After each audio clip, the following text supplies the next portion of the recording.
Quando ouvi o barulho do portão eletrônico se abrindo, achei que era só mais um dia comum. Daqueles em que o silêncio da tarde é quebrado por algum carro dos vizinhos ou uma entrega atrasada. Mas quando escutei o freio rápido, seguido do abrir de porta, senti que havia algo diferente. Era um táxi amarelo, daqueles antigos que parecem sobreviver apenas por teimosia e nostalgia. E dentro dele estava meu neto, sentado no banco de trás, como um passageiro qualquer, segurando a mochila contra o peito como se estivesse protegendo algo. Ele saiu do carro devagar, como quem não quer chamar atenção. Mas o taxista abriu o porta-malas sem qualquer cerimônia, expondo a mala surrada que o menino carregava desde a adolescência. A mesma mala que ele usou quando foi morar comigo aos 17 anos, depois da discussão feia com a mãe e o padrasto. Quando ele se abaixou para pegar a mala, eu me aproximei e perguntei, sem pensar duas vezes: "Filho, por que você veio de táxi? O que aconteceu com o BMW que te demos no seu aniversário de 21 anos?" A pergunta não era acusatória, nem dramática. Era só um estranhamento genuíno, porque aquele carro não era um presente qualquer. Era a joia que eu e Helena, minha falecida esposa, escolhemos a dedo para marcar o início da vida adulta dele. Ele levantou o rosto na minha direção e abriu a boca para responder. Mas antes que qualquer palavra pudesse sair, ouvi a voz que eu menos queria ouvir naquele momento. O padrasto dele apareceu na porta da garagem, apoiado na moldura como quem já esperava pela cena, e disse com um sorriso torto, satisfeito demais: "Aquele carro pertence à irmã dele agora." Não havia constrangimento, pedido de desculpa, explicação racional ou sequer vergonha na frase dele. Era como se estivesse descrevendo a previsão do tempo ou informando que alguém havia deixado o lixo para fora. Um anúncio casual, descarado, de que um presente que não era dele, que não tinha custado nada a ele, que não tinha história nenhuma com ele, havia mudado de dono de acordo com sua própria vontade. Eu fiquei em silêncio por um momento, não por medo ou surpresa, mas porque o silêncio sempre me ajudou a pensar. E pensar era exatamente o que eu precisava fazer naquele instante. Olhei para o rosto do meu neto. Ele não parecia bravo, nem derrotado. Parecia calado, intencionalmente calado, como quem carrega um segredo grande demais para ser revelado logo de início. Um silêncio que eu conhecia bem, porque era o mesmo que eu usava quando alguém tentava me diminuir, fingindo que era brincadeira. O padrasto, percebendo que eu não reagia como ele esperava, deu de ombros e entrou de volta na casa, chamando pelo nome da filha com um tom exageradamente doce, quase ensaiado, como se estivesse apresentando um espetáculo para uma plateia imaginária. Meu neto respirou fundo, olhou para o chão e soltou um: "Vô, depois eu te explico." Não havia drama, não havia vitimismo, só aquele tipo de firmeza que nasce quando alguém já escolheu não ser humilhado duas vezes pelo mesmo motivo. Peguei a mala para ajudá-lo, mas ele insistiu que carregava sozinho. Não por orgulho, mas por respeito. Ele sempre foi assim comigo, cuidadoso, atento, silencioso de um jeito que parecia mais maturidade do que timidez. Enquanto caminhávamos até a porta da frente, cada passo revelava algo no ar. Uma tensão fina, quase invisível, como aquelas teias de aranha que você só percebe quando já está preso nelas. A madrasta de dentro da sala fingiu não nos ver. Estava ocupada demais passando o dedo pela tela do celular, rindo de alguma coisa que provavelmente envolvia filtros, poses e comentários artificiais. Mas ela levantou o olhar no exato momento em que meu neto passou por ela, e o olhar que deu não era de mãe, nem madrasta, nem sequer de alguém que deseja o bem. Era o olhar de quem ganhou algo que não merecia e teme que lhe tomem de volta. Eu senti aquilo como um aviso, como uma pequena faísca do que estava por vir. A irmã dele, ou melhor, a filha do padrasto, porque eu me recuso a romantizar relações forçadas, não estava ali. Mas eu já sabia onde ela deveria estar. Provavelmente dando voltas com o BMW pela cidade, postando vídeos com legendas tolas sobre liberdade, gratidão e vida boa. Como se a vida boa viesse sem raiz, sem sacrifício, sem história. Aquele carro tinha história. Tinha anos da minha vida. Tinha a marca da minha esposa nas escolhas dos detalhes. Tinha o cheiro do futuro que eu imaginei para o meu neto. E alguém havia decidido que poderia simplesmente trocá-lo de destino. Entramos na casa sem alarde. Meu neto deixou a mochila no canto da escada e ficou parado por um instante, respirando como quem decide se conta a verdade agora ou mais tarde. Eu fiquei ali ao lado dele, esperando, sem pressionar, porque sempre soube que as palavras dele vinham na hora certa, nunca antes. O padrasto cruzou o corredor mais uma vez, agora com aquele sorriso mais largo do que deveria, e soltou um: "Já contei pro seu avô, tá?" Achei melhor ele saber. Ele esperava uma explosão, uma discussão, uma cena. Mas eu apenas o encarei, sem piscar, e disse: "Entendi." Ele não soube o que fazer com a minha calma. Alguns homens ficam mais perigosos quando alguém grita. Outros ficam mais inseguros quando alguém permanece calado. Ele era do segundo tipo. Quando ele desapareceu para dentro da cozinha, meu neto finalmente falou. Não muito alto, não muito baixo, mas com uma firmeza que eu não via nele desde o velório da avó. "Vô, o que aconteceu não é exatamente isso que você pensa." E naquele instante, eu soube que a história não era sobre um carro, não era sobre uma transferência injusta, não era sobre briga familiar pequena. Era sobre algo maior, mais profundo, mais calculado. E, principalmente, algo que ele estava preparado para me contar. Eu só não sabia ainda que o que meu neto fez em seguida seria a primeira vez, em muitos anos, que eu sentiria orgulho puro, limpo, intacto, daqueles que chegam com força suficiente para fazer um velho lembrar que ainda vale a pena estar vivo. No início da tarde, o sol atravessava as janelas da sala de forma incômoda, como se quisesse iluminar demais um ambiente que preferia viver nas sombras. Eu sentei na poltrona antiga, a mesma onde costumava ler histórias para o meu neto, quando ele ainda acreditava que os adultos sempre diziam a verdade, e esperei que alguém dissesse alguma coisa. O silêncio era pesado, cheio de pausas calculadas, aquele tipo de pausa que as pessoas fazem quando querem que você se acostume com a ideia de uma injustiça. O padrasto dele apareceu logo em seguida, vestindo uma camisa social folgada e um sorriso daqueles que tentam se passar por civilizados. Falava com a segurança de quem acredita estar acima das consequências, como se cada palavra sua tivesse o peso de uma lei que ninguém ousaria questionar. Ele se sentou de frente para mim, cruzou as pernas e disse, como se fosse um gesto de benevolência, que havia ajustado algumas coisas dentro da família para equilibrar o que chamou de distribuição de oportunidades. Falava como um político de bairro, alguém que aprendeu a justificar o roubo, chamando-o de reestruturação. Eu o ouvia em silêncio, observando cada palavra se enrolar na própria pretensão, e então ele soltou a frase que eu jamais esqueci. A gente achou que seria justo repassar o carro para a filha, já que o Daniel, ele se referia ao meu neto, não estava valorizando o presente. Aquela palavra justo saiu da boca dele com uma leveza que me enojou. Eu fiquei imaginando o que ele achava que era justiça. Tomar o que não lhe pertence, corrigir a vida dos outros sem ser convidado, transformar generosidade em moeda de troca. Ele falava enquanto gesticulava, e cada gesto dele parecia ensaiado, como se quisesse me convencer de que estava certo.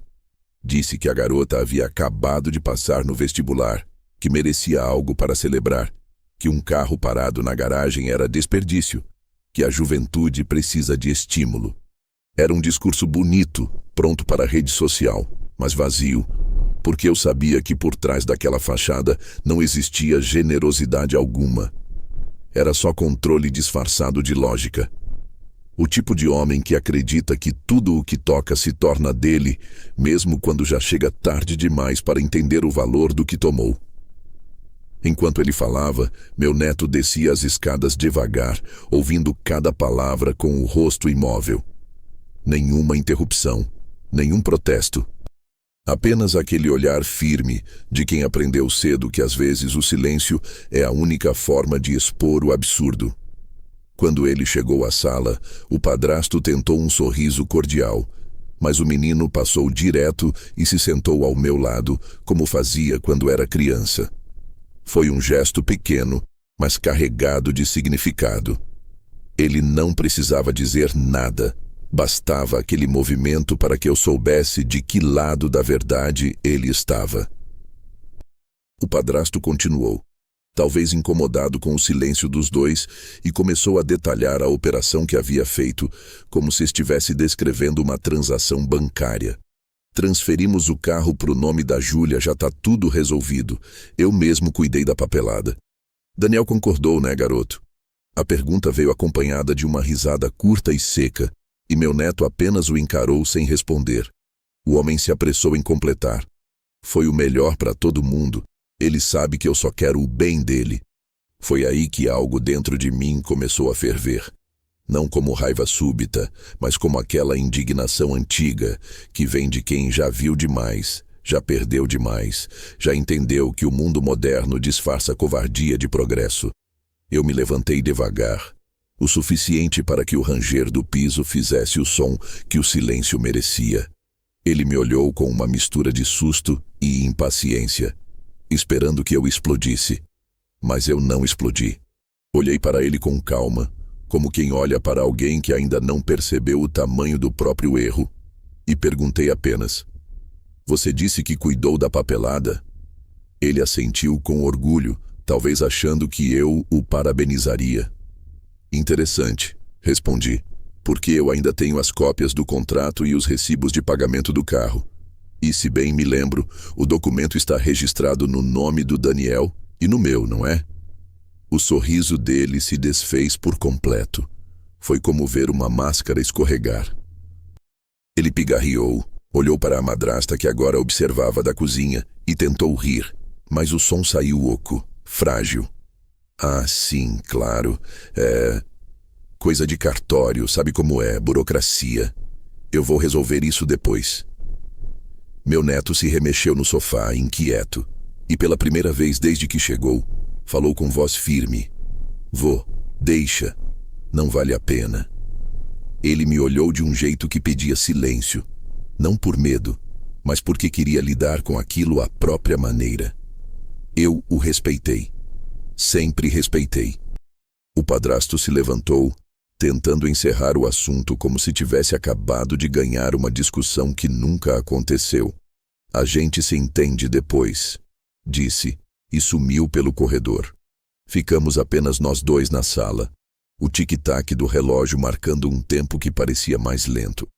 Depois de alguns minutos, perguntei o que realmente tinha acontecido, e ele contou com uma calma que só quem está cansado de ser desrespeitado consegue manter.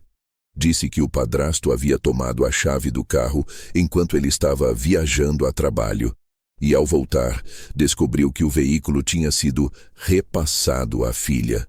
Quando questionou, ouviu que o carro pertencia à família, que ele ainda era jovem demais para valorizar aquilo e que um dia entenderia. O carro que eu e a avó havíamos dado como símbolo de confiança, como ponte entre gerações, tinha sido transformado em lição de moral por um homem que nunca soube o que era merecer algo de verdade. Eu ouvi tudo em silêncio, como quem junta peças de um quebra-cabeça e já começa a ver a imagem final se formando. Enquanto ele falava, lembrei do dia em que entregamos o carro. A alegria, o brilho nos olhos dele, a forma como Helena apertou minha mão enquanto ele ligava o motor pela primeira vez. Ela sempre dizia que presentes assim não são sobre dinheiro, mas sobre confiança. Quem recebe algo assim aprende o peso do que é ser lembrado. Ela dizia.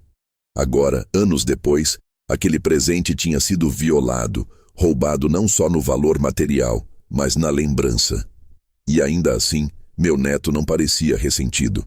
Parecia determinado, mas contido, como alguém que já estava planejando a própria resposta. Eu me levantei e fui até a janela. Lá fora, o táxi já havia partido. A rua estava quieta. O ar começava a esfriar, e um pensamento atravessou minha mente com a nitidez de uma lâmina. Aquilo não terminaria ali. A calma dele, o olhar firme, a ausência de protesto. Tudo era um sinal.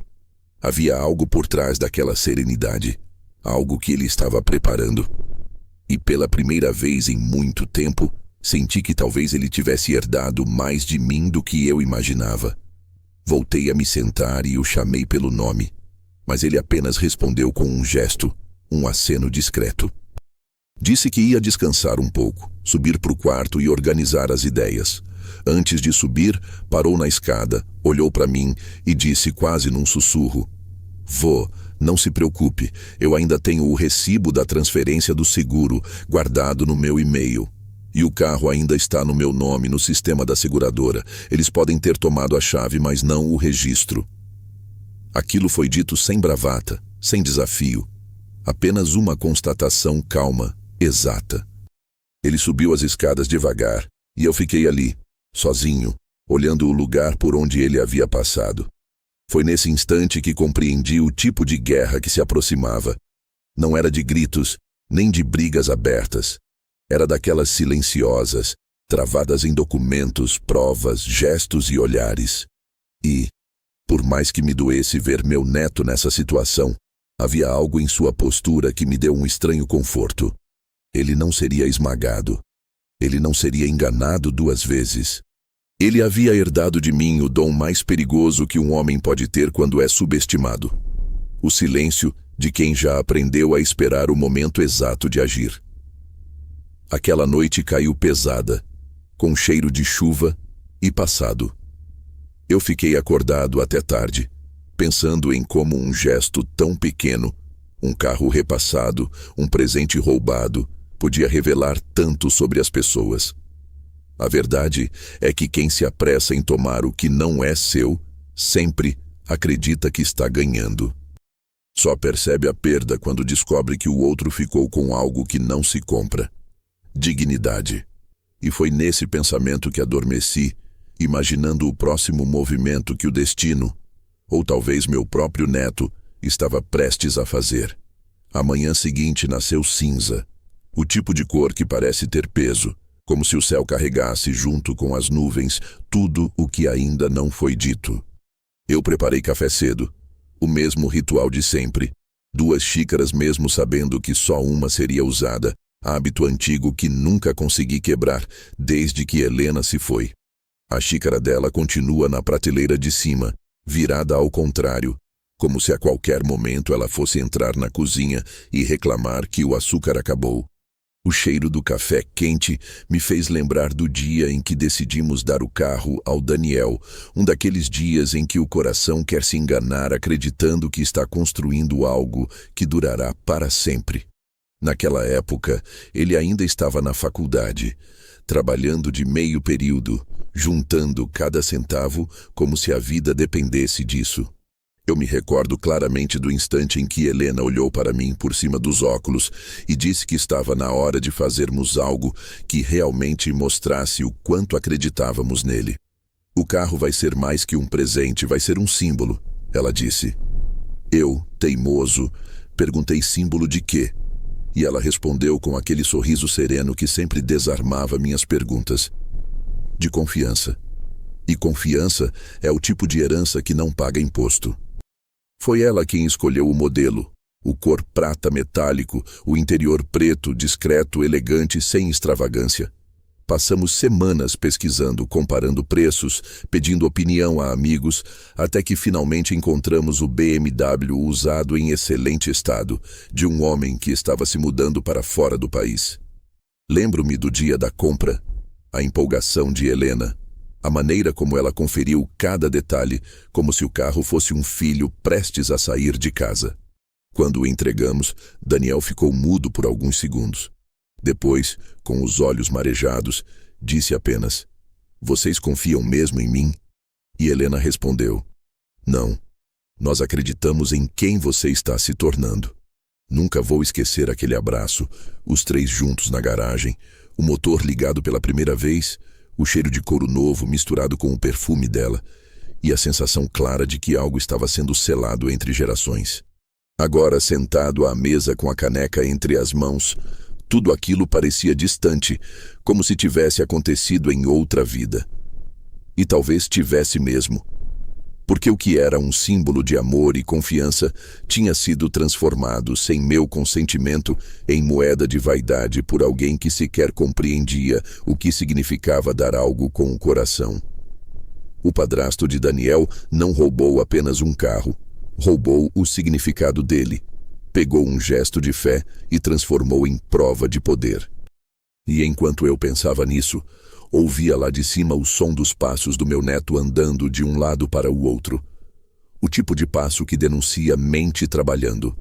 Quando ele desceu, já estava vestido para sair, mas não parecia apressado. Sentou-se à minha frente e ficou em silêncio, olhando o vapor subir da xícara. Você lembra do dia em que me deram o carro, né, vô? Perguntou, sem levantar os olhos. Eu apenas balancei a cabeça e ele continuou. Aquele foi o melhor dia da minha vida. Não por causa do carro, mas porque eu senti que vocês acreditavam em mim. Foi a primeira vez que eu achei que tinha feito algo certo. Eu quis dizer que ele tinha feito tudo certo, que sempre foi motivo de orgulho. Mas ele não queria consolo. Queria entender o que fazer com a dor de ter visto um símbolo tão precioso ser tomado à força. Então, contei o que lembrava de Helena, de como ela planejou aquele momento, de como insistiu que o carro fosse comprado em conjunto, no nome dele e no meu, para garantir que ninguém um dia diga que isso não é dele. Foram as palavras dela. Daniel respirou fundo quando ouviu isso. Ela sabia, né? Perguntou, e eu entendi o que ele queria dizer. Helena sempre soube das pessoas, das intenções escondidas atrás das palavras bonitas. Era boa em sentir o que se passava no silêncio dos outros. Talvez no fundo ela tivesse previsto que um dia alguém tentaria reescrever a história daquele presente. Depois do café, ele pegou a mochila e disse que precisava resolver algumas coisas. Eu não perguntei o quê, mas imaginei que fosse algo relacionado ao carro. O que mais um rapaz de 20 e poucos anos poderia querer resolver, senão uma injustiça que o marcou de forma tão pessoal? Quando ele saiu, fiquei sentado um bom tempo observando a rua pela janela, lembrando de quando o vi dirigir aquele carro pela primeira vez, as mãos firmes no volante, o sorriso de quem ainda acreditava que o mundo recompensava os justos.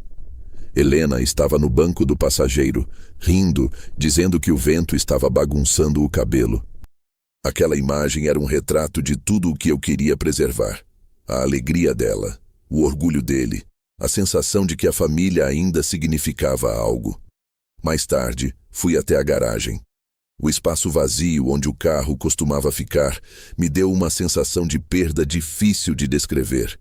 Parecia que alguém havia arrancado uma fotografia de dentro de um álbum e deixado só o espaço em branco, o contorno do que foi.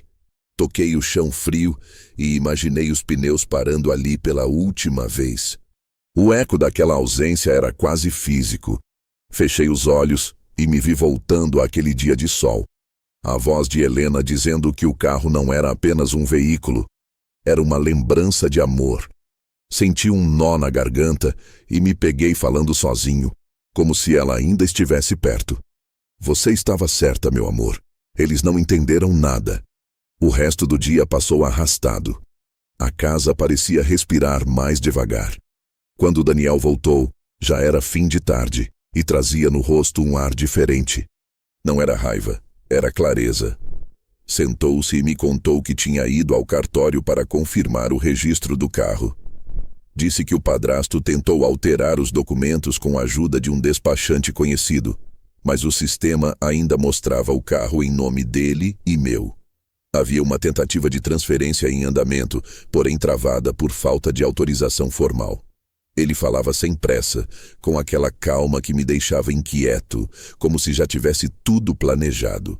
Eu só queria confirmar o que já sabia, vô, disse, e me mostrou no celular o comprovante do sistema, o documento digital ainda com nossos nomes. Eles tentaram me tirar o que é meu, mas não conseguiram. Olhei para ele e, pela primeira vez desde que tudo começou, vi o mesmo olhar que Helena tinha quando algo injusto acontecia. Era o olhar de quem não planejava vingança, mas não aceitava mentira. Um olhar de quem acreditava que justiça é paciência em movimento. Fiquei em silêncio, deixando que ele continuasse. Ele então contou que o padrasto ficou furioso ao descobrir que não conseguiria concluir a transferência, que gritou, culpou o cartório, ameaçou contratar um advogado e que a madrasta entrou em pânico tentando apaziguar as coisas. Daniel, no entanto, não discutiu. Apenas pegou as chaves reservas do carro, que ele havia escondido há meses num local seguro, e saiu de casa sem dizer para onde ia. Enquanto ele falava, percebi algo no tom da voz dele. Não era apenas maturidade, era transformação. Aquele menino tímido e calado estava se tornando um homem de propósito, e a injustiça que tentaram impor seria o combustível dessa mudança. Eu soube ali que ele não deixaria aquilo passar, mas também percebi algo mais profundo. Ele não faria nada por impulso. Herdara o meu tipo de calma, a perigosa, aquela que observa, registra e só age quando o golpe é certeiro. Depois do jantar, ele subiu para o quarto e eu fiquei mais uma vez sozinho, pensando em tudo o que aquele carro representava. Não era o valor, não era o status, era o elo entre passado e futuro. E agora, perceber que esse elo estava sendo ameaçado reacendeu em mim algo que eu achava que já tinha morrido junto com Helena, o instinto de proteger. Fui até o escritório, abri a velha gaveta onde guardo documentos e encontrei as cópias originais da compra, com datas, valores e assinaturas. Passei o dedo sobre o papel como quem acaricia uma lembrança. Aqui está a sua verdade, meu neto, murmurei. Naquela noite, antes de dormir, olhei para o retrato de Helena na cabeceira e senti que ela me olhava de volta com aquele ar de quem sabia que o destino ainda não havia mostrado todas as cartas. Havia um silêncio bom no ar, o tipo que antecede algo importante. Eu fechei os olhos e pensei que talvez, mesmo morta, ela ainda estivesse cuidando para que o menino que ela tanto amava aprendesse a vencer sem se sujar. E assim adormeci, com o coração leve e a mente cheia de lembranças. Porque às vezes, lembrar é a forma mais silenciosa de se preparar para o que vem depois. Os dias seguintes correram como se o tempo tivesse esquecido de se mover. Tudo parecia suspenso. Um silêncio tenso habitava a casa. E cada gesto carregava uma dose de cálculo. O café já não tinha o mesmo sabor, o ar parecia mais pesado e o ambiente se enchia de pequenas dissimulações que, se antes eu fingia não perceber, agora se revelavam com nitidez. A madrasta de Daniel, sempre educada e sorridente, passou a circular pelos cômodos com um cuidado quase teatral, como quem ensaia para um público invisível. Seus cumprimentos se tornaram frases protocolares, ditas com um tom estudado, como se cada palavra tivesse sido revisada antes de sair da boca. O padrasto, por outro lado, adotara uma espécie de frieza burocrática, movendo-se como o dono de um espaço que não lhe pertencia, tomando posse dos silêncios e dos móveis, mexendo nas chaves, abrindo gavetas, dando ordens a empregados que mal o ouviam. Daniel notava tudo, embora fingisse não ver. Essa era sua nova forma de resistência. Observar sem ceder. Foi numa tarde de sábado que percebi o quanto a atmosfera da casa havia mudado. Eu estava sentado na varanda, lendo o jornal sem prestar muita atenção, quando ouvi risadas altas vindas da garagem. Levantei os olhos e, por entre as frestas do portão, vi a enteada dele, Júlia, ao volante do BMW, filmando a si mesma com o celular, enquanto o padrasto, orgulhoso, a orientava sobre como dirigir com estilo. O carro brilhava sob o sol, e eu senti um nó no estômago ao ver aquele símbolo de amor familiar transformado em troféu de vaidade. O som do motor me atravessou como uma lembrança distorcida, e por um instante, juro, foi como ouvir a risada de Helena misturada ao barulho distante da ignição, mas não era ela. Era zombaria. Júlia, com seus 20 anos e zero senso de pertencimento, acelerava o carro na frente da casa como quem exibia um troféu roubado, e o padrasto filmava, incentivando. Postavam tudo nas redes, cada giro de volante, cada pose, legendando com frases vazias sobre gratidão e família, sem nunca mencionar de quem era o carro. A madrasta, de dentro, ria e compartilhava as postagens como se fosse um espetáculo. E Daniel, trancado no quarto, mantinha o silêncio de quem sabe que falar demais é o mesmo que perder terreno. À noite, durante o jantar, o ambiente parecia uma encenação. A mesa estava posta com exagero. Guardanapos dobrados, taças de vinho que ninguém realmente queria beber. Eles falavam entre si sobre planos, viagens, roupas, e cada frase era cuidadosamente moldada para me excluir, como se eu fosse um visitante inconveniente que não entendia o idioma da casa. Quando mencionei casualmente o carro, um silêncio desconfortável caiu. O padrasto fingiu não ouvir, e a madrasta desviou o olhar para o prato. Júlia sorriu de canto, satisfeita, como quem vence uma competição invisível. Foi então que Daniel ergueu os olhos pela primeira vez em todo o jantar. Não disse nada, mas me encarou como se pedisse paciência. Havia algo nele, um brilho discreto de estratégia, e percebi que por mais que tentassem empurrá-lo para o papel de menino derrotado, ele já estava alguns passos à frente. Nos dias seguintes, a hostilidade silenciosa se intensificou. A madrasta passou a insinuar pequenas ironias em forma de gentileza. Oferecia ajuda que não era necessária, perguntava se Daniel precisava de orientação para organizar suas finanças, ou fazia comentários sutis sobre como a juventude moderna não sabia valorizar oportunidades. Tudo vinha envolto em um tom doce demais que denunciava o veneno. O padrasto, por sua vez, tratava a casa como uma extensão de seu ego. Mexia em correspondências, rearranjava móveis, fazia ligações em viva voz, falando sobre investimentos, como se quisesse que todos o ouvissem desempenhar o papel de homem de sucesso. Mas por trás da encenação, eu via o nervosismo. O tipo de homem que fala alto para abafar o próprio medo. Certa manhã, encontrei Daniel na garagem, olhando o espaço vazio onde o carro costumava ficar. O sol batia de lado e o pó formava uma névoa leve ao redor dele. "Sabe, vô", disse sem me olhar, "às vezes eu acho que eles querem me ensinar o valor das coisas, mas não sabem o valor de nada." Fiquei em silêncio, apenas me aproximei e toquei seu ombro. Ele continuou. "É como se cada vez que eu me calo, eles se confundissem, achando que ganharam. Mas eu só tô esperando." Aquela frase ficou ecoando na minha cabeça o resto do dia. Esperando o quê? A oportunidade certa, talvez. E foi ali que comecei a entender que Daniel não planejava um confronto, planejava justiça, e essa sempre chega sem aviso. À noite, ouvi vozes elevadas vindas do escritório. Era o padrasto discutindo com a madrasta sobre o carro, mencionando algo sobre pendências de documento e problemas com o cartório. A voz dele era tensa, um tom que não combinava com o ar de vitória que tentava sustentar. Eu poderia ter entrado, perguntado o que se passava, mas preferi não interferir. Algumas verdades precisam amadurecer sozinhas antes de virem à tona. Pouco depois, o silêncio voltou, e a casa retomou aquele clima de falsa normalidade.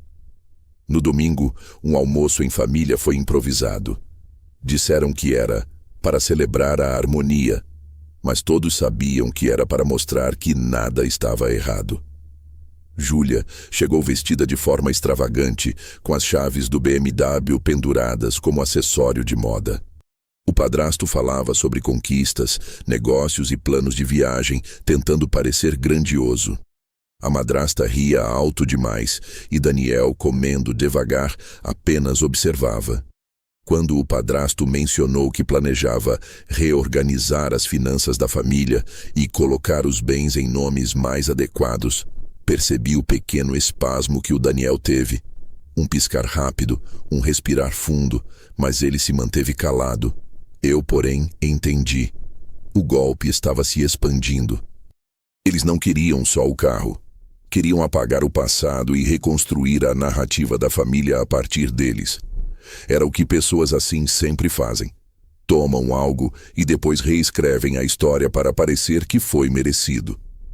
Mais tarde, quando todos se recolheram, Daniel veio até mim e perguntou se eu ainda tinha as cópias do contrato do carro. Mostrei-lhe a pasta onde guardava tudo. Ele olhou os documentos com atenção, tirou fotos com o celular e me devolveu. "Pode deixar comigo", disse. Aquilo foi dito com uma serenidade que me assustou. Havia um peso contido nas palavras, uma determinação fria, parecida com a que Helena tinha quando alguém tentava fazer algo injusto com ela. Fiquei olhando enquanto ele subia as escadas e tive a nítida sensação de que alguma engrenagem havia começado a girar. Nos dias seguintes, os comportamentos da casa tornaram-se mais calculados. A madrasta evitava cruzar comigo, o padrasto falava em voz baixa ao telefone, e Júlia parecia ter perdido parte da arrogância. O silêncio do Daniel estava surtindo efeito. Quando as pessoas acostumadas a dominar percebem que suas palavras já não intimidam, o medo começa a escorrer pelos cantos. Eu via isso claramente. Às vezes o observava de longe, sentado no quintal, digitando no laptop, revisando papéis, sempre tranquilo, sem pressa, como quem monta uma armadilha que precisa ser perfeita. Ele nunca mais tocou no assunto do carro comigo, mas sua postura dizia tudo. Certa noite, antes de ir dormir, encontrei o padrasto na cozinha, bebendo em silêncio. Quando me viu, tentou disfarçar o nervosismo com conversa fiada.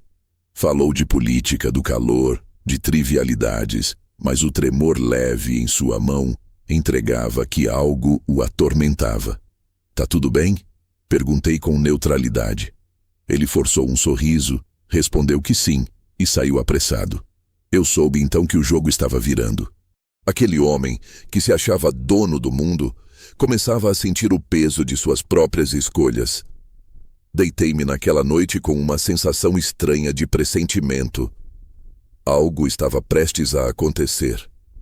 Daniel estava calmo demais, o padrasto inquieto demais, e o silêncio da casa soava como o respiro antes de uma tempestade. Fechei os olhos e antes de adormecer, me peguei murmurando o nome de Helena, pedindo que de onde quer que estivesse, continuasse olhando por nós. Porque havia algo no ar, algo que misturava justiça e destino.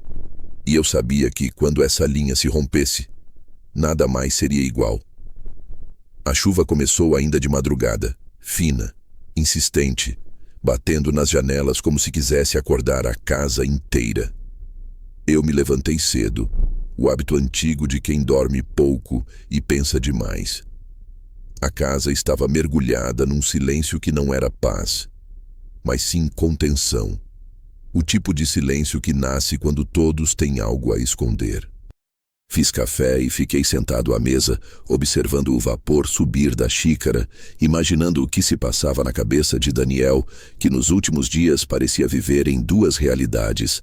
A visível, em que se comportava como se tudo estivesse sob controle, e a invisível, onde planejava algo que só ele sabia. Havia no olhar dele uma determinação nova, um brilho contido que eu reconhecia de longe, o mesmo que Helena tinha quando decidia agir sem pedir permissão. Foi por volta das 9 que o vi descer as escadas calado, de moletom escuro, cabelo molhado e olhos atentos. Cumprimentou-me com um aceno discreto, pegou uma caneca e serviu café. Sentei-me à frente dele e por um tempo ficamos apenas ouvindo a chuva.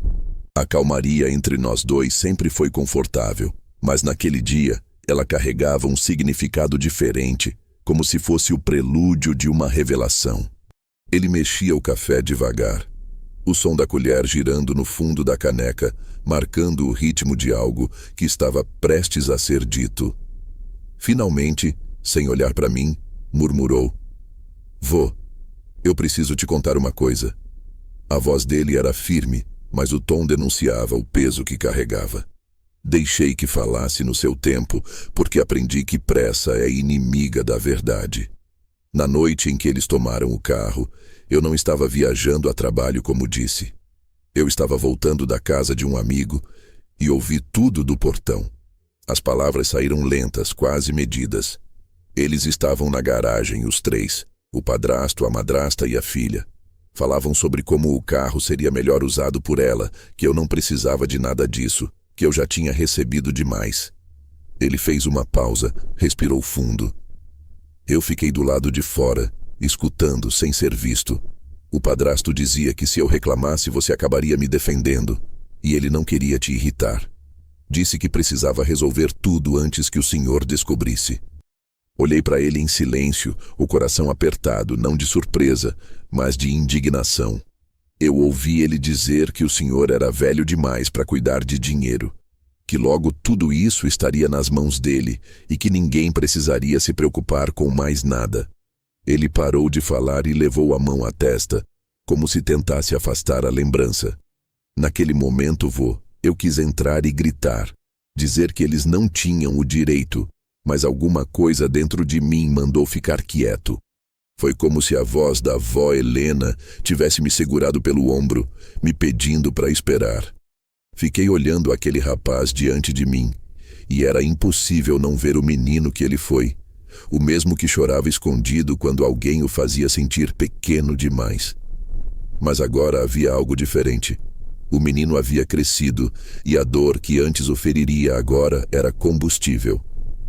Depois que eles entraram, eu fiquei ali, parado na chuva, e decidi que não ia brigar por palavras, ia brigar por provas. Ele me contou que naquela mesma noite foi até o carro e tirou fotos de tudo. O número de série, o chassi, o documento que deixava no porta-luvas, o adesivo de inspeção, cada detalhe. Depois entrou na conta do banco e salvou todos os comprovantes da transferência que eu havia feito quando comprei o veículo. Passou horas reunindo tudo num pendrive, com cópias no e-mail.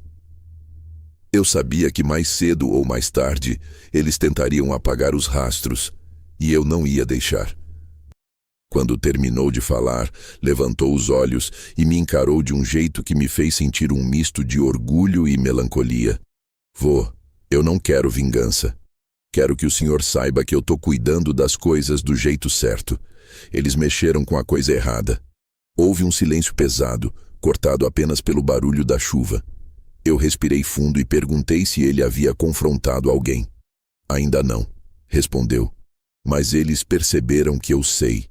Desde aquele dia, o padrasto me evita, e a madrasta tenta ser mais doce do que nunca. A menina, bem, ela me olha como quem teme perder o brinquedo novo. A ironia do comentário não veio com rancor, veio com lucidez. Eu deixei o jogo correr, vô. Quero ver até onde vão. Enquanto ele falava, lembrei de algo que Helena dizia. Às vezes é preciso deixar o tolo cavar o próprio buraco só para ele aprender a medir a profundidade da queda. Daí percebi que Daniel, mesmo sem conhecê-la tão profundamente quanto eu, herdara esse tipo de sabedoria que não vem de estudo, mas de alma. O padrasto achava que tinha o controle, mas não fazia ideia de que já estava sendo observado com precisão. Nos dias que se seguiram, notei as mudanças sutis. Daniel saía de casa mais cedo, voltava no fim da tarde, sempre com a mesma calma. A madrasta, curiosa, tentava sondar onde ele estava, lançava perguntas disfarçadas de interesse. O padrasto, cada vez mais inquieto, falava ao telefone em voz baixa, como se o ar ao redor pudesse traí-lo. Eu fingia não perceber, mas registrava tudo. Na noite de quinta-feira, durante o jantar, ele anunciou, sem olhar para ninguém, que havia resolvido vender o carro para encerrar a confusão. Júlia protestou. A madrasta simulou surpresa, mas Daniel apenas levantou uma sobrancelha, sem dizer palavra. O padrasto, talvez interpretando o silêncio como fraqueza, emendou. Vai ser melhor para todo mundo. Eu cuido da negociação. Você só assina o que eu mandar. Foi a primeira vez que Daniel reagiu. Levantou-se devagar e com voz firme disse: O senhor quer vender um carro que não é seu? O padrasto tentou rir, mas a risada não veio. Ah, garoto, não começa. É só um papel. Daniel se aproximou, olhou-o de perto e respondeu sem elevar o tom. Papéis constroem e destroem vidas. O senhor devia saber disso. A frase pairou no ar como uma sentença. A madrasta fingiu tossir para disfarçar o desconforto, e o padrasto se retirou dizendo que não tinha tempo para dramas de menino mimado. Daniel apenas voltou a se sentar e continuou a refeição. Mais tarde, quando o encontrei no quintal, ele me disse que havia ligado para um amigo que trabalhava num cartório. Pediu que verificasse se alguma tentativa de venda do carro havia sido registrada. E havia. O padrasto tinha tentado abrir um processo de venda particular, mas o sistema bloqueou por inconsistência de assinatura. Ele não só tentou me roubar, vô. Ele tentou apagar a parte da história que ainda me ligava à senhora e à avó. Quando ele disse isso, percebi que tudo voltava àquele vínculo. O carro não era apenas um bem, era um pedaço da memória da mulher que nos mantinha unidos, mesmo depois de morta. Ficamos em silêncio um tempo, olhando a chuva cair. O vento balançava as árvores do jardim e o som das folhas se misturava ao eco distante de um trovão. Então, ele se virou para mim e disse num tom que não era pedido, nem aviso, mas promessa. Eles acham que eu sou calado por fraqueza. Vão descobrir que é por estratégia. E eu, que sempre achei que já tinha visto de tudo, percebi ali, diante daquele rapaz, que o tempo às vezes devolve aos jovens a sabedoria dos velhos. Naquela noite, quando me deitei, fiquei pensando em como certas verdades se revelam não quando são gritadas, mas quando são mantidas em silêncio até o momento certo. Daniel não precisava da minha interferência. Precisava apenas da minha confiança, a mesma que Helena um dia depositou nele quando colocou as chaves do carro em suas mãos. Eu fechei os olhos e pela primeira vez desde que tudo começou, senti que o destino estava se movendo a nosso favor. O jogo, que eles pensavam dominar, havia acabado de mudar de direção, e o primeiro movimento não foi de raiva, mas de inteligência. Na manhã seguinte, o sol voltou tímido, como se ainda desconfiado da própria luz depois de tantos dias de chuva. A casa cheirava a café e madeira molhada. Um cheiro de lembrança antiga que sempre me transportava para os tempos em que Helena e eu limpávamos juntos a varanda depois das tempestades, cada um com um balde e um pano, rindo de coisas que hoje parecem tão distantes. Sentei-me à mesa com o jornal aberto, mas não li uma linha. Meus olhos se moviam pelas palavras sem absorvê-las, porque a cabeça estava em outro lugar. Desde a conversa com Daniel, o mundo parecia dividido entre o antes e o depois daquele desabafo. Eu sabia que ele estava certo em agir com cautela, mas também sabia que às vezes a verdade precisa de mais do que silêncio para sobreviver. E se eles tentassem ir mais longe, se tentassem apagar tudo, eu não podia ficar parado esperando. Havia chegado a minha vez de agir, mas de um jeito que não chamasse atenção. Subi ao escritório e abri a gaveta onde guardava os documentos antigos. Dentro dela, as pastas de papel amarelado pareciam carregar o peso dos anos, e cada uma trazia um pedaço da nossa história. Escritura da casa, recibos de investimentos, seguros, contratos. Peguei a pasta azul com a etiqueta Automóveis e lá estavam as cópias do BMW, o contrato de compra, o comprovante de transferência, o registro do pagamento. Cada assinatura ali era uma lembrança viva. O meu nome e o de Daniel lado a lado, o símbolo de uma confiança que ninguém tinha o direito de violar. Passei os dedos pelo papel e senti o mesmo impulso que sentia quando ainda trabalhava, o de buscar respostas. Não há nada mais perigoso do que um velho com tempo e memória boa. Peguei o telefone e liguei para um antigo amigo, Augusto, que trabalhava em uma seguradora. Um homem discreto, de fala calma, que devia favores a meio mundo e sabia guardá-los melhor do que qualquer cofre. Expliquei que precisava confirmar o status de um seguro, e ele, reconhecendo minha voz, riu do outro lado da linha. Ah, o senhor não muda, sempre querendo entender tudo até o último detalhe. Respondi que o hábito nunca morre. Dei o número do chassi e o nome do neto, e pedi que me avisasse se algo estranho tivesse sido feito sem autorização. Augusto prometeu olhar pessoalmente e me retornar no fim do dia. Enquanto esperava, desci até a garagem e fiquei olhando o espaço vazio. O eco dos passos me lembrou que a ausência também é prova. Peguei o celular e comecei a tirar fotos. Do chão, das marcas dos pneus, do canto onde o carro costumava ficar. Não era necessidade de lembrança, era instinto de registro. Aprendi cedo que a memória humana pode falhar, mas o que se documenta permanece. Quando terminei, ouvi a voz da madrasta no andar de cima, falando ao telefone. O tom era baixo, mas carregava aquela hesitação típica de quem tenta controlar uma mentira que começa a escorregar.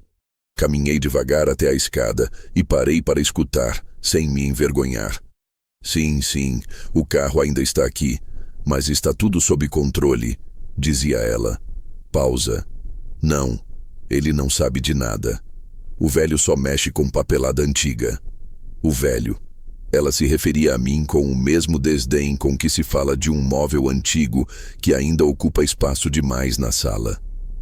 Sorri sozinho, um sorriso sem alegria, apenas constatação. Velhos têm uma vantagem. Ninguém os leva a sério até ser tarde demais. À tarde recebi a ligação de Augusto. A voz dele estava mais séria agora. Olha, eu conferi tudo. O carro continua no nome de vocês dois, mas há uma solicitação de alteração recente. Alguém tentou inserir outro proprietário no sistema. Uma moça chamada Júlia Nogueira.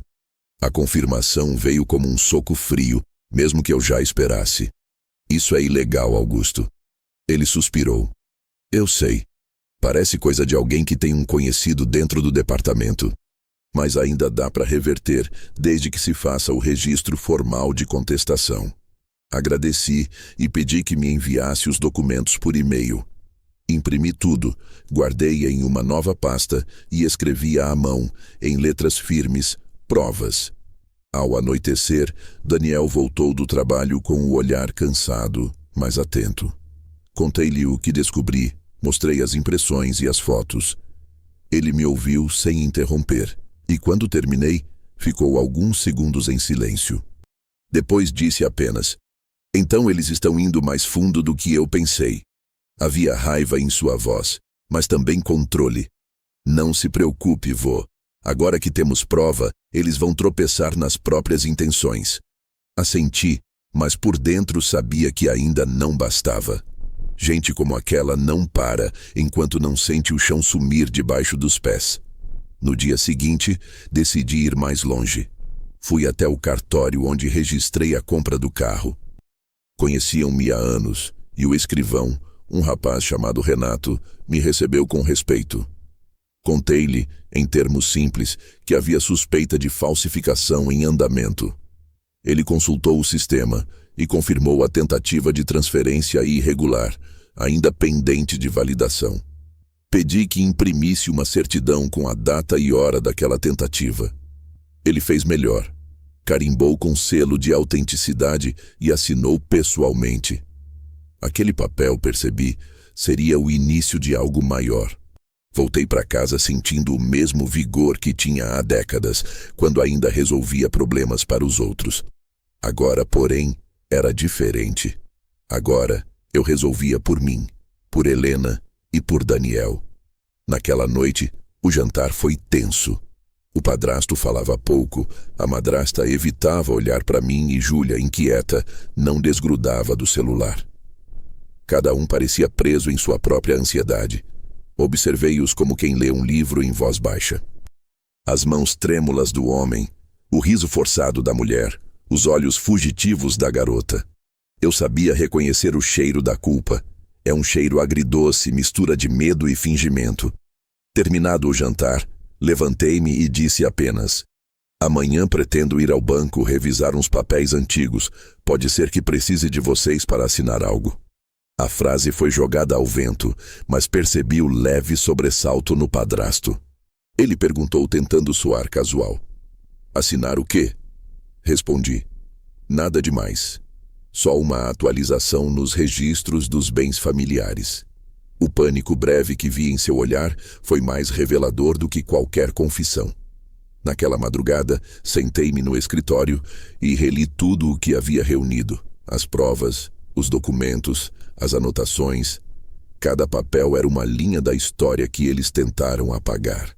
Olhei para a foto de Helena sobre a mesa, aquela em que ela sorria com o vento bagunçando o cabelo, tirada no mesmo dia em que entregamos o carro. Falei com ela em voz baixa, como se ela ainda estivesse ali. Eu sei o que fazer, meu amor. Não por vingança, mas por justiça. E pela primeira vez desde que tudo começara, senti paz. Nos dias que seguiram, continuei minhas pequenas investigações. Descobri que o padrasto tinha dívidas antigas, algumas em nome da esposa, outras em empresas fantasmas. Consegui cópias de processos arquivados e percebi que o BMW não era o primeiro bem que ele tentava usar como garantia indevida. O padrão se repetia: confiança violada, manipulação e arrogância. Anotei tudo num caderno. Daniel, ao perceber minha movimentação, apenas observava. O senhor está indo longe, vô. Sorri e respondi.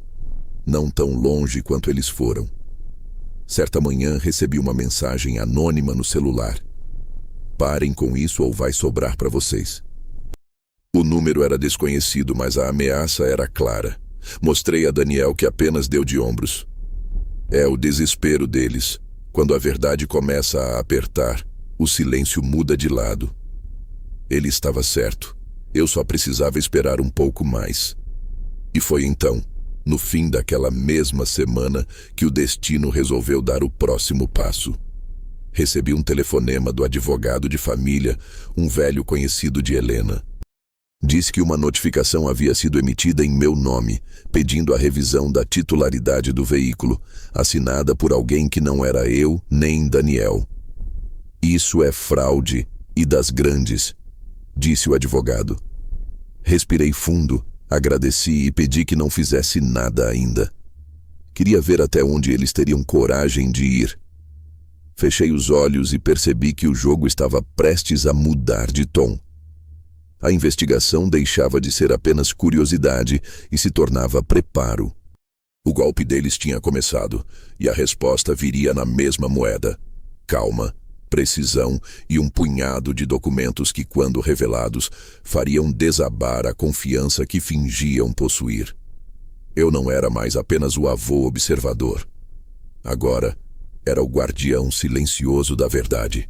E ninguém, absolutamente ninguém, imaginava o que estava por vir. No domingo seguinte, quando a manhã ainda parecia indecisa entre o sol e a neblina, o telefone da sala tocou com insistência. Era a madrasta de Daniel, a voz doce demais para ser genuína, convidando, ou talvez convocando, todos para um almoço de reconciliação familiar. A escolha das palavras me fez sorrir de canto. As pessoas que vivem de aparências acreditam que basta colocar a palavra família em qualquer sentença para disfarçar o odor de falsidade que carregam. Disse que iria, claro, e percebi pelo breve silêncio do outro lado que ela não esperava uma resposta tão rápida. Daniel, que estava sentado na varanda mexendo no celular, me olhou com curiosidade. Eles estão tramando algo, disse sem levantar a voz.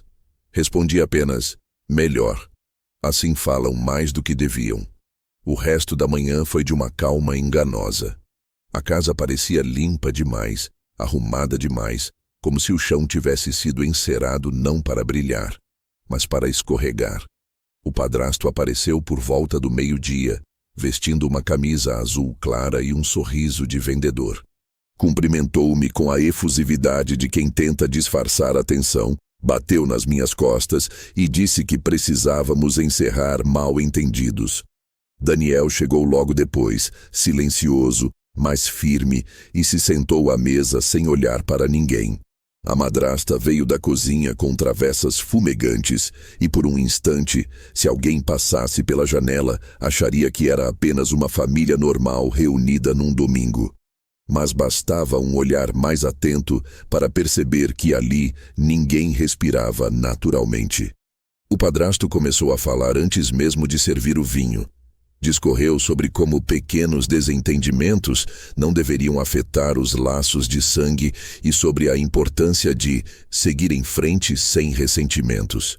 Eu o ouvi pacientemente, cada palavra soando como um ensaio de auto-perdão. Ele falava como quem queria limpar o próprio nome antes que alguém o fizesse por ele. Quando mencionou o carro, disse que havia decidido regularizar tudo e que os documentos estavam sendo ajustados para evitar problemas. Olhei para Daniel e vi a tensão contida em seus punhos, mas ele permaneceu calado, o olhar fixo no prato. Resolvi intervir com a calma de quem conhece o poder da pausa. Regularizar é? Perguntei, fingindo inocência. Interessante porque estive no cartório esta semana e eles me disseram que houve uma tentativa de regularização sem a minha assinatura. Imagino que tenha sido um erro, não? O silêncio que se seguiu foi quase sólido. O padrasto engasgou com o vinho e a madrasta deixou cair o garfo no prato. Júlia, a filha, abaixou a cabeça e mexeu no celular. Daniel, enfim, ergueu o rosto e encarou o homem com um meio sorriso. Deve ter sido um engano mesmo, não é, senhor? O padrasto tentou recuperar o fôlego e respondeu, tropeçando nas próprias palavras, que devia ter havido um mal-entendido do despachante. O despachante, claro. Sempre há um intermediário conveniente quando se quer esconder a própria mão. Eu assenti, sem expressão, e mudei de assunto, pedindo que servisse a carne. Nada irrita mais um mentiroso do que perceber que você não lhe concede a importância que ele espera. Durante o almoço, ele insistiu em falar sobre negócios, investimentos, planos futuros. Falava alto, mas com uma voz quebradiça, tentando convencer a todos, talvez a si mesmo, de que ainda tinha o controle. A madrasta, por sua vez, exagerava nos gestos de hospitalidade, perguntando se eu queria mais suco, se Daniel estava confortável, se a comida estava boa. Era a mesma mulher que semanas atrás mal nos dirigia a palavra. E Júlia, a pequena herdeira do carro alheio, ria de piadas sem graça, mas evitava me encarar. Conforme a refeição avançava, percebi o verdadeiro propósito daquele encontro. Não era reconciliação, era tentativa de normalização. Queriam apagar o rastro do que haviam feito, transformar tudo em mal-entendido de família, como se um crime fosse apenas um erro de comunicação. Daniel parecia entender isso também, porque seu silêncio, longe de ser passivo, tornava-se uma presença cada vez mais desconfortável para eles. Eu via o padrasto lançar olhares rápidos, inquietos, como quem teme o que ainda não foi dito. A cada garfada, o clima se tornava mais espesso. Depois da sobremesa, o homem levantou-se e fez um brinde improvisado, dizendo que a família é o bem mais importante que temos. Eu levantei a taça, olhei para ele e respondi num tom baixo e sem ironia, desde que não tentem vendê-la. Daniel engoliu o riso e abaixou a cabeça. O padrasto corou, mas manteve o sorriso. O senhor tem um senso de humor afiado, seu Antônio, disse tentando retomar o controle. Não é humor, respondi. É memória. O silêncio que se seguiu foi definitivo. A madrasta levantou-se apressada, dizendo que ia buscar café, e a filha desapareceu escada acima. Restamos nós três à mesa, 3 gerações de uma mesma história prestes a se reescrever. Foi então que Daniel falou pela primeira vez, sem pressa, sem levantar o tom. "Sabe o que mais me incomoda nisso tudo?" perguntou, olhando para o padrasto. "Não é o carro nem o dinheiro. É o modo como vocês acreditam que podem tomar o que quiserem e ainda sair limpos." A madrasta voltou da cozinha no meio da frase, parou na porta e ficou imóvel, o café tremendo na bandeja. "A vida não é um contrato que vocês redigem, é uma conta que sempre chega." O padrasto tentou reagir, mas Daniel continuou. "Eu deixei vocês acreditarem que estavam no controle, porque às vezes é bom ver o inimigo relaxar antes da queda. Mas agora chega." O ar ficou denso. O homem levantou-se, alterado, exigindo respeito, dizendo que não admitia ameaças dentro da própria casa. E foi aí que Daniel o desarmou por completo. Abriu o celular, deslizou a tela e colocou sobre a mesa uma gravação. A voz do padrasto ecoou pelo viva-voz.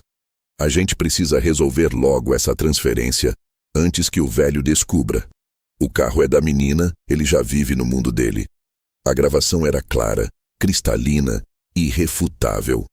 A madrasta tapou a boca com a mão e o padrasto empalideceu. Daniel desligou o telefone e disse apenas: "Gravei da janela. Achei que seria útil guardar." Ninguém falou por um longo tempo.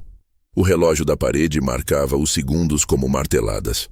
Então eu me levantei, peguei o casaco pendurado na cadeira e disse calmamente: "Agora sim, podemos falar sobre reconciliação, mas vai ser com advogados." E saí da sala, deixando-os petrificados. No corredor, senti o peso de anos se dissolvendo dos ombros. Daniel veio atrás de mim e, quando alcançou a porta, olhou para mim com um misto de alívio e cansaço. "Acho que acabou, vô." Eu balancei a cabeça. "Não, meu filho, agora começou." Naquela noite, enquanto caminhávamos em silêncio até o portão, a lua apareceu entre as nuvens, fria e distante. Eu soube, sem precisar de palavras, que aquele jantar seria lembrado como o momento em que o disfarce caiu. Porque não há nada mais devastador para quem vive de mentira do que ser exposto em plena mesa de domingo, diante daquilo que fingia proteger. E naquele instante, senti orgulho. Orgulho de ver que meu neto não herdara só o nome ou o carro, mas a coragem tranquila de quem sabe que justiça não precisa de plateia, só de tempo. Na manhã seguinte, o ar estava pesado e silencioso, como se a casa inteira segurasse a respiração, consciente de que algo estava para mudar. Eu me levantei cedo, o corpo ainda carregando a lembrança da tensão do almoço de domingo, mas a mente clara, determinada. Daniel ainda dormia, e a casa parecia maior do que o normal, cheia de corredores vazios e ecos de passos que nunca mais voltariam a ser os mesmos. Caminhei até o escritório, onde organizei as pastas antigas, revistas, papéis de banco, e cada uma delas parecia conter não apenas registros, mas memórias. A gaveta que guardava o contrato do BMW permanecia intacta, mas agora eu sabia que não bastava ter documentos guardados. Era necessário mover as peças no tabuleiro antes que qualquer ação ilegítima se consolidasse. Comecei a ligar para antigos contatos, pessoas de confiança, silenciosos como eu. Homens que sabiam a diferença entre observar e agir.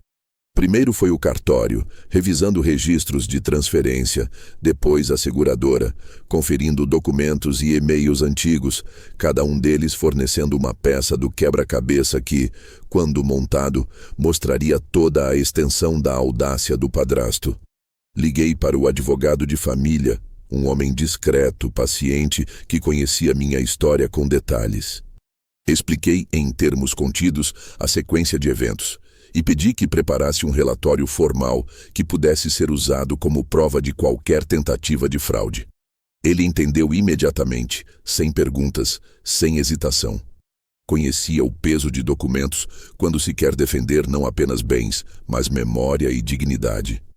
Enquanto aguardava respostas, organizei minhas próprias anotações, cada detalhe que Daniel me contara, cada observação que fizera nos últimos dias. As datas, as conversas, os olhares, tudo registrado com precisão.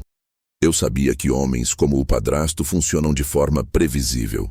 Cada mentira gera outra. Cada manipulação cria um rastro que eles acreditam ser invisível, mas que é perceptível para quem observa com cuidado.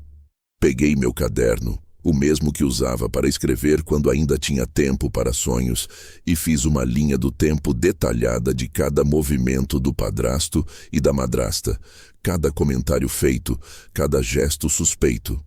Tudo cuidadosamente numerado para que não restasse espaço para dúvida ou confusão. Mais tarde, Daniel acordou e veio até o escritório. Olhei para ele e percebi que carregava a mesma determinação que eu via quando criança. Ele sabia, como eu sabia, que era hora de agir com inteligência, não com raiva. Expliquei-lhe o que havia descoberto e como poderíamos usar cada documento, cada testemunho, para criar um quadro completo da tentativa de apropriação indevida. Ele ouviu atentamente, fazendo anotações mentais, mas mantendo a calma que sempre o distinguiu. Em silêncio, pegou o laptop e começou a compilar tudo digitalmente. Fotos, e-mails, gravações, comprovantes de transferência, tudo cuidadosamente organizado para ser apresentado de forma inequívoca. O dia passou entre ligações discretas e conferências rápidas. O padrasto, por sua vez, continuava a se mover pela casa com aquela falsa segurança que já conhecíamos. Não fazia ideia de que cada passo, cada gesto, cada tentativa de esconder documentos era observado e registrado. Daniel passou o dia revisando detalhes e conferindo registros bancários, enquanto eu acompanhava do canto, pronto para intervir apenas se fosse necessário, mas confiante na capacidade dele de manter a compostura. A paz aparente que ambos tentavam projetar era agora frágil, e cada mentira começava a tremer sob o peso da verdade silenciosa que estávamos montando. À noite, enquanto o jantar era servido, observei a família reunida como uma plateia inconsciente. O padrasto tentava manter o controle, falando sobre planos de futuro e harmonia familiar, mas seu tom já não soava tão convincente. A madrasta, tentando compensar com gentileza excessiva, oferecia cada prato com exagero, quase teatral. E Júlia permanecia debruçada sobre o celular, talvez tentando disfarçar o nervosismo que percebia, ainda que inconscientemente. Daniel, ao meu lado, comia devagar, observando, registrando. A tensão não precisava de palavras. Ela pairava no ar como uma cortina de chumbo. Depois do jantar, senti que era hora de intensificar o movimento. Sentei-me no escritório com Daniel ao lado e começamos a escrever cartas formais, notificações ao cartório, à seguradora, ao advogado e até uma minuta para eventual contestação judicial. Cada frase era medida, cada palavra escolhida para ter impacto, mas sem parecer ameaça. Era a força da estratégia silenciosa, aquela que se constrói no tempo e que só revela sua potência no momento exato. Daniel olhou para mim e disse: "Vô, eles não fazem ideia do que vem." Eu apenas balancei a cabeça. Eles vão descobrir. Durante a madrugada revisamos todos os documentos mais uma vez. Fotos, contratos, registros de e-mail, gravações de áudio, certidões, tudo pronto. Cada detalhe que pudesse ser usado contra tentativas futuras de manipulação estava organizado. Havia uma espécie de calma tensa entre nós, como se estivéssemos esperando o momento certo para acionar uma engrenagem que ninguém mais conhecia. Daniel fechou o laptop e suspirou, mas havia brilho nos olhos dele, um misto de alívio e expectativa. Eu percebi naquele olhar que ele compreendia a profundidade do que estávamos construindo juntos. Não era apenas recuperar um carro, era restaurar justiça e dignidade e mostrar que mesmo os mais jovens podem agir com a precisão de quem aprendeu a esperar. Quando nos levantamos para ir dormir, a casa estava silenciosa. O vento balançava as árvores do jardim e a lua surgia por entre as nuvens, clara e distante. Olhei para Daniel e disse: "Amanhã tudo muda." Ele apenas sorriu, aquele sorriso firme, silencioso, e foi subir para o quarto. Eu fiquei sozinho na sala, revisando mentalmente cada passo que havíamos dado, sabendo que o movimento estratégico não era apenas sobre documentos ou provas. Era sobre paciência, observação e tempo. E assim, quando finalmente me deitei, senti uma calma diferente, a mesma que Helena transmitia quando enfrentava situações injustas. Aquele movimento silencioso, calculado, era apenas o início. Eu sabia que a próxima fase chegaria sem alarde, mas com força suficiente para mostrar que os erros do padrasto não seriam tolerados. E pela primeira vez desde o início do conflito, senti que estávamos no controle, prontos para a reviravolta que estava prestes a acontecer, como a maré que se aproxima silenciosa e inevitável, preparando a praia para a mudança definitiva. O dia amanheceu frio e claro, com a luz entrando pelas janelas da casa em ângulo reto, iluminando o salão como se tudo que ali estava prestes a se revelar fosse exposto à própria justiça do sol. Eu e Daniel acordamos cedo. O café preparado ainda na penumbra da cozinha, cada um de nós envolto em pensamentos silenciosos, cientes de que aquele seria o dia em que a maré finalmente mudaria. Desde o almoço tenso e as descobertas dos documentos, tínhamos construído uma sequência silenciosa de ações, cada passo medido, cada detalhe registrado, cada risco calculado. Agora era hora de que o mundo visse o resultado da paciência e da precisão. Enquanto Daniel se dirigia ao computador para enviar os arquivos organizados ao advogado de confiança, eu fiquei observando o horizonte através da janela, percebendo que a cidade começava a acordar. Mas ninguém, absolutamente ninguém, tinha ideia do que se desenrolava dentro daquele apartamento silencioso. Os contatos no cartório, na seguradora, todos os e-mails e certidões compiladas estavam prestes a virar um efeito dominó que ninguém poderia conter. A sensação era estranha. Não havia júbilo, não havia vitória antecipada. Apenas a calma firme de quem sabe que a justiça é mais certeira quando silenciosa e preparada. Pouco depois, o telefone tocou. Era o advogado, com a voz firme mas controlada. "Recebi tudo. As provas são consistentes. Podemos acionar a notificação formal. Eles terão que responder em 24 horas ou sofrerão consequências legais imediatas." Senti o coração acelerar de forma discreta, sem euforia, apenas com a consciência do peso que aquelas palavras carregavam. Daniel, sentado ao meu lado, apenas assentiu, os dedos tamborilando levemente sobre a mesa. Havia algo na postura dele que me lembrava Helena, a tranquilidade de quem sabe que cada passo errado do adversário será registrado e usado no momento certo. A notificação foi enviada primeiro ao cartório, depois à seguradora e finalmente ao padrasto e à madrasta, de forma formal, oficial, com assinaturas e datas que não permitiam questionamento. Era a primeira vez que eles perceberiam, com clareza absoluta, que a trama cuidadosamente arquitetada por anos não se sustentava diante de documentos, gravações e provas concretas. Eu sabia que o impacto seria imediato, porque homens como eles não lidam bem com a exposição pública, mesmo que apenas dentro de uma notificação formal. A espera se iniciou, silenciosa e tensa. Pouco mais de 1 hora depois, o telefone tocou novamente. Era a madrasta, tremendo, a voz mais baixa do que o normal. "Senhor Antônio, não sabemos como isso aconteceu. Alguma coisa deve estar errada. Por favor, explique." Eu não expliquei. Apenas respirei fundo, deixando o silêncio falar por mim. Ela repetiu, implorando de forma quase infantil, mas não havia espaço para negociação. O que havia sido feito estava registrado, documentado, cada tentativa de manipulação exposta. Logo depois, mensagens começaram a chegar de familiares distantes, amigos e até conhecidos do padrasto, todos tentando entender a situação. Daniel permaneceu em silêncio, mas eu percebi o pequeno sorriso nos cantos de sua boca. Não de satisfação mesquinha, mas de reconhecimento de que a verdade, quando bem organizada, se impõe sem necessidade de alarde.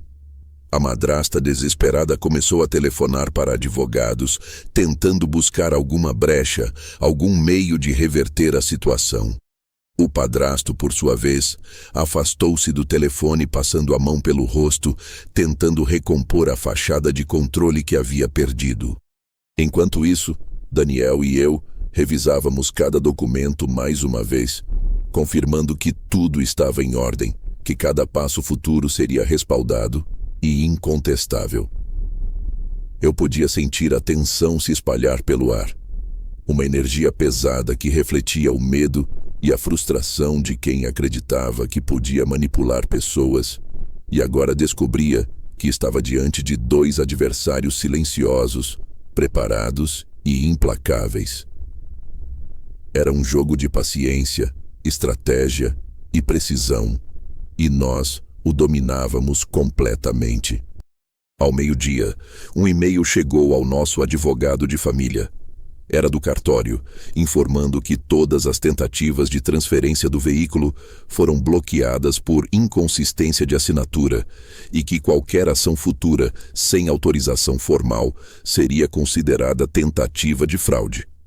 A mesma mensagem também foi enviada à seguradora, reforçando que o carro permanecia legalmente em nome de Daniel e meu, tornando qualquer ação futura nula. Eu li o e-mail em silêncio, sentindo a satisfação discreta de quem sabe que justiça, mesmo silenciosa, é poderosa. Pouco depois, as redes sociais começaram a se agitar. Alguém de fora da família, que acompanhava indícios das postagens do padrasto e da madrasta, começou a comentar sobre uma tentativa de manipulação de bens familiares. Daniel e eu permanecemos calmos, observando o impacto sem interagir. Cada comentário, cada reação pública era uma confirmação do efeito do nosso movimento estratégico.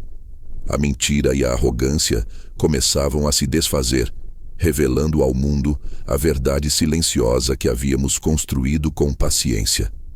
À noite, o telefone tocou novamente. Desta vez era o padrasto, a voz quebrada, sem o habitual tom arrogante. Não sabemos o que aconteceu. Por favor, nos ajude a entender. Eu respirei fundo e disse apenas: o que aconteceu foi exatamente o que vocês mereciam por subestimarem quem vocês pensaram ser fraco. Ele engoliu em seco, não disse mais nada e desligou. Daniel e eu nos entreolhamos, cientes de que aquela foi apenas a primeira fase da reviravolta.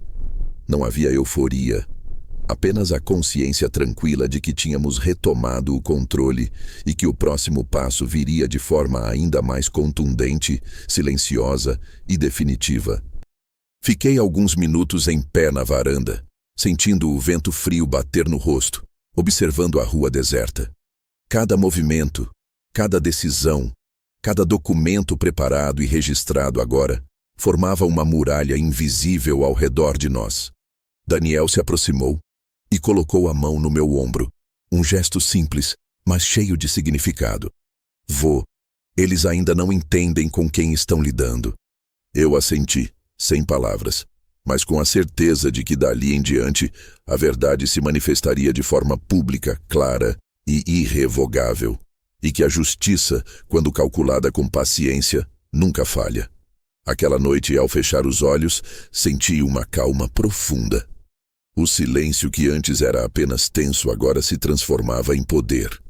E pela primeira vez em semanas, percebi que a maré havia mudado de forma definitiva. O jogo não estava apenas em nossas mãos, estava no nosso controle absoluto, e nada poderia reverter o que construímos com estratégia, inteligência e paciência. O sol da manhã entrava pelas janelas com a delicadeza de quem não quer interromper nada, e mesmo assim iluminava cada canto da sala, expondo tudo que antes se escondia nas sombras. A casa estava silenciosa, quase reverente, e eu me sentava na poltrona onde Helena costumava ler para Daniel quando ele ainda era criança, sentindo que aquele lugar guardava mais do que móveis e fotografias. Guardava memória, confiança e a persistência silenciosa de quem sempre acreditou na justiça, mesmo quando ninguém mais parecia enxergá-la. Daniel apareceu devagar, com passos cuidadosos, o cabelo ainda molhado da chuva leve que tinha passado mais cedo, e olhou para mim com um brilho que eu reconheci imediatamente. Era orgulho, mas não aquele orgulho arrogante ou superficial. Era a satisfação tranquila de quem sabe que fez a coisa certa mesmo diante da injustiça. Ele se sentou ao meu lado, pegou o café e ficou observando o vapor subir da xícara, respirando fundo antes de falar. Vô, eu nunca entendi completamente o que significa receber algo com confiança até agora. Eu apenas o observei, não precisei perguntar nada. Ele continuou baixinho, quase para si mesmo. Eles achavam que poderiam manipular tudo, fazer parecer que éramos apenas jovens ingênuos e um velho cego pelo tempo, mas cada movimento deles foi registrado, cada passo, cada gesto. E eles nem perceberam. Fiquei em silêncio, sentindo uma mistura de orgulho e calma profunda. Helena teria rido com essa descrição, orgulhosa da maneira como Daniel lidava com a situação. Durante o dia, recebi diversas ligações, mensagens e notificações. Familiares, conhecidos, até amigos do padrasto, todos começaram a questionar os acontecimentos, surpresos com a exposição pública da tentativa de manipulação do BMW. Mas o mais importante não era o ruído externo, eram os efeitos internos. A mudança de postura de cada um que ousou subestimar o neto ou me considerar velho demais para perceber o que acontecia. Daniel permaneceu silencioso, observando, calculando, aprendendo que poder não é exibido, é mantido até o momento certo de ser revelado. O padrasto tentou contato, com a voz carregada de uma tensão que não conseguia disfarçar, implorando por explicações, buscando negociar, mas já era tarde demais. A confiança que ele acreditava ter destruído permanecia intacta, fortalecida pelo cuidado e pela paciência que sempre marcaram nossa família. À tarde, enquanto caminhávamos pelo quintal, Daniel contou que percebeu que havia algo maior naquela situação. Não se tratava apenas do carro ou da injustiça, mas de uma lição de vida que estava aprendendo. A dignidade não se conquista gritando ou reagindo com raiva, mas observando, registrando e agindo com precisão quando o momento certo chega. Ele não precisava de aprovação, nem de vitória imediata, nem de aplausos. Ele precisava apenas de consciência limpa, e agora ele tinha. Vô, nunca imaginei que um dia sentiria tanto orgulho de mim mesmo, disse ele, e eu apenas sorri, sabendo que o verdadeiro orgulho não é exibido, ele é sentido no silêncio dos atos certos. Mais tarde, a reviravolta se completou. O cartório confirmou oficialmente que qualquer tentativa de transferência ilegal do veículo seria nula.